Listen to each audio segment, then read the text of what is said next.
AK Television. Stay ahead, stay informed.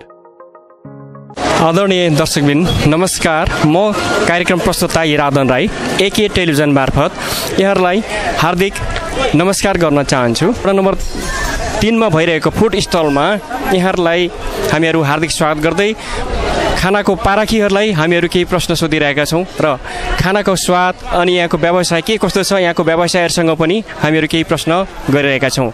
A K टेलिभिजनमा यहाँहरूले like, comment र सब्सक्राइब गरिदिनु हुन हार्दिक अनुरोध गर्दछु।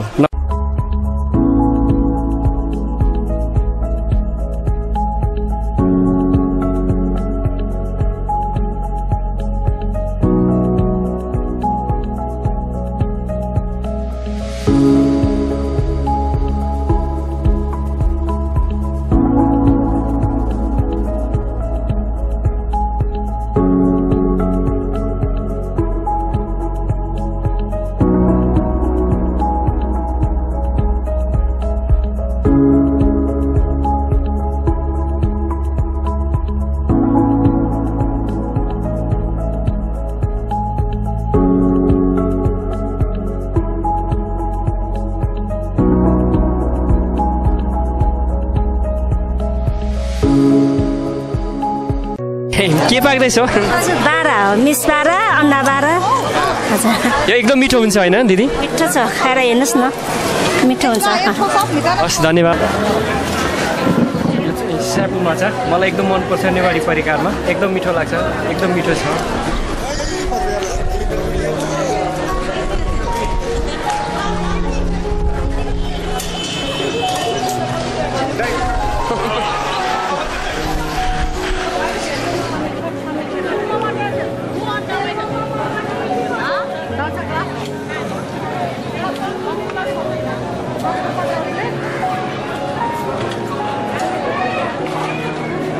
यो चाहिँ मेथीको सुप रहेछ, एकदम मिठो, टोखाको विशेष परिकार मध्ये यो पनि एकदम मिठो। हेलो दिदी, के पाक्दैछ यहाँ? धान भुटेको चिउरा बनाउनुलाई हो? धान फुट्नु भएको? धान। हजुर, यहाँ के बनाउँदै हुनुहुन्छ? यो मैले बनाएको। यो एमर एकदम मिठो हो कि नेवारी परिकार? मिठो छ।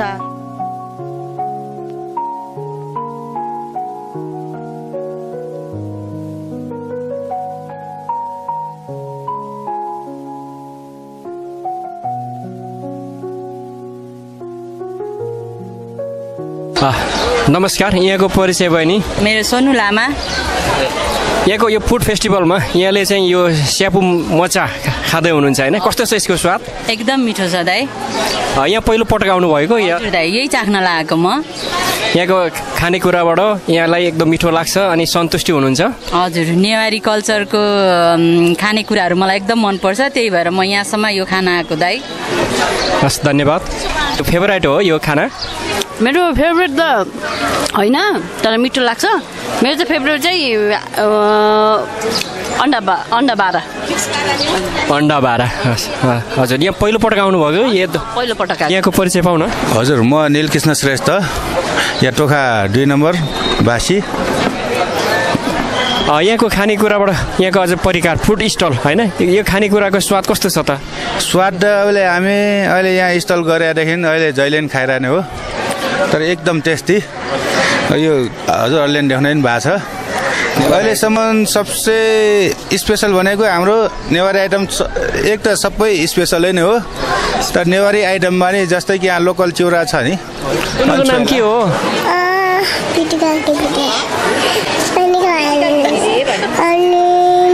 दीपिका हो? दीपिका घिमिरे। हजुर, हजुर, यहाँको परिचय? मेरो नाम प्रज्ञा पौडेल, हामी चाहिँ मूलपानीबाट आएको, मूलपानीदेखि यहाँ टोखा महोत्सव हेर्न आएको। अनि यहाँको? मेरो नाम प्रतिमा घिमिरे। यहाँको परिकार अनि खानाहरू कस्तो लाग्यो यहाँहरूलाई? एकदम मिठो, राम्रो है। आफ्नो कला के भन्छ, आफ्नो ट्रेडिसनलाई प्रमोट गरेको राम्रो, तर धेरै पिरो, धेरै पिरो। नेवारी परिकारमा अलिक पिरो हुन्छ। स्पाइसी खानेहरूको लागि चाहिँ एकदमै बेस्ट। मेरो त अल टाइम फेभरेट छोइला नै हो, सो आई लभ छोइला। मेरो चाहिँ राइस बियर एकदम रम भइरहेछ। नमस्कार, यहाँको परिचय पाउनु साउजी? हजुर, मेरो नाम हरिनारायण श्रेष्ठ हो, म टोखा नपा 3मै बस्छु।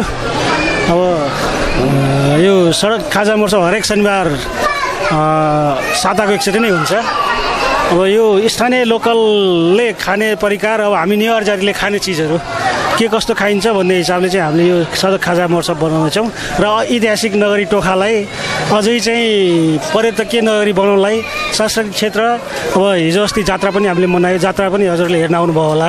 त्यसैलाई नै जगेर्ना गर्नको लागि हाम्रो नेवारी परिकारहरू एउटा बेच्ने मात्रै नभइकन सोको लागि पनि के पाइन्छ भन्ने हिसाबले राखिरहेका छौँ हामीले। हस्, अनि यहाँको व्यवसाय कस्तो छ अनि यहाँको आउने ग्राहकहरूको प्रतिक्रिया चाहिँ कस्तो छ साउजी?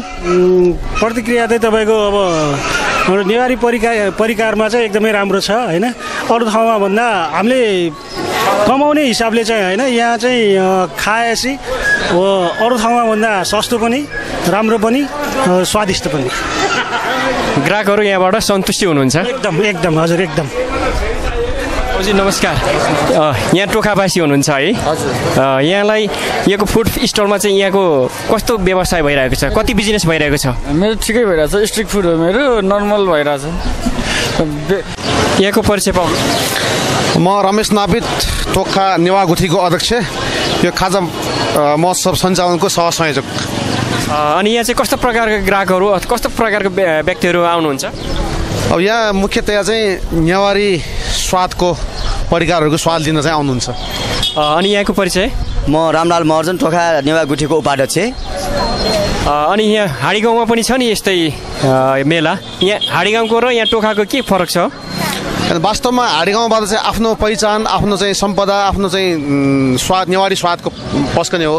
यहाँ पनि त्यही हो, यहाँ जति पनि टोखामा चाहिँ उत्पादन हुन्छ, तरकारीदेखि लिएर यहाँ हस्तकलादेखि लिएर सबै हाम्रो टोखामा टिपिकल नेवारहरूको चाहिँ के छ त्यो देखाउनको लागि खास त्यो भइरहेको छ। जस हाडी गाउँको भन्दा यहाँको राम्रो, टोखा वडा नम्बर 2 र 3 को चाहिँ राम्रो नराम्रो भन्दा पनि त्यहाँभन्दा यो ठाउँ चाहिँ अलिकति ठुलो छ। यो त हो, उता पनि त्यस्तै गरेछ, नेवारी फुड फेस्टिभलै हो, हाम्रो पनि नेवारी फुड फेस्टिभलै हो, त्यही चलिरहेछ। यहाँको खानाको परिकार खाने ग्राहकहरूले के भन्नुहुन्छ? अहिलेसम्म चाहिँ जुन पनि जति पनि यहाँ चाहिँ यो 28औं हाम्रो चाहिँ हप्ता भइसक्यो। यो 28औं हप्तामा कुनै पनि यसरी चाहिँ खानाको विषयमा चाहिँ कमी कमजोर छैन।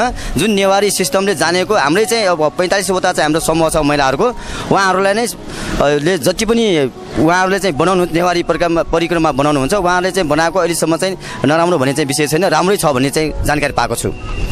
स्वादमा र रेटमा चाहिँ हाम्रो एकदमै मिटिङ बैठक बसेर होइन, हामीले यो परिकारहरूको चाहिँ हामी सबै मिटिङ बैठक बसेर यो सञ्चालकहरूको बैठक बसेर खाजाको रेट तोकेर अनि एकदम डेलिसियस स्वादिष्ट होइन, एकदम स्वादिष्ट भएको र यो हाम्रो यो ग्राहकहरू भन्दा पनि यो हाम्रो पर्यटकहरू भन्नु आन्तरिक पर्यटकहरू निरन्तर आइरहेको छ प्रत्येक शनिबारमा। यहाँसम्म अहिलेसम्म आउनु हुँदा कति जति आइसक्यो होला? अब हाम्रो हिसाबमा त यो 28 असोज 11 गतेदेखि सुरु भएको, विश्व पर्यटन दिवसको दिनदेखि सुरु भएको, एकचोटिमा तपाईँको कमसेकम 5000देखि माथि आएको हामीलाई अनुभव छ एकचोटिकोमा। अब यहाँ आउने भिजिटर्सहरूलाई हामीलाई चाहिँ केही गुनासो छ भने हामी आयोजक छौँ होइन, हामीलाई चाहिँ यो कुरामा कमजोरी भयो, केही कमजोरी छ भने हामीले काम गर्दै जाँदा कमी कमजोर त पक्कै हुन्छ। यसलाई चाहिँ हामी कमी कमजोर भने तपाईँहरूको सबैको सल्लाह सुझाव लिएर चाहिँ हामीले अझ राम्रो बनाउने, हामी सकेसम्म राम्रो बनाएको छ, अझ योभन्दा पनि राम्रो तपाईँहरूको सल्लाह सुझाव लिएर हामी अगाडि बढ्छौँ। धेरै राम्रो। अनि यहाँको परिचय? म सूर्यमान डङ्गल, टोखा नगरपालिका 3 नेवागुठीको म वरिष्ठ उपाध्यक्ष चाहिँ हुनुहुन्छ। यहाँको उपाध्यक्ष आयोजक पनि हुनुहुन्छ।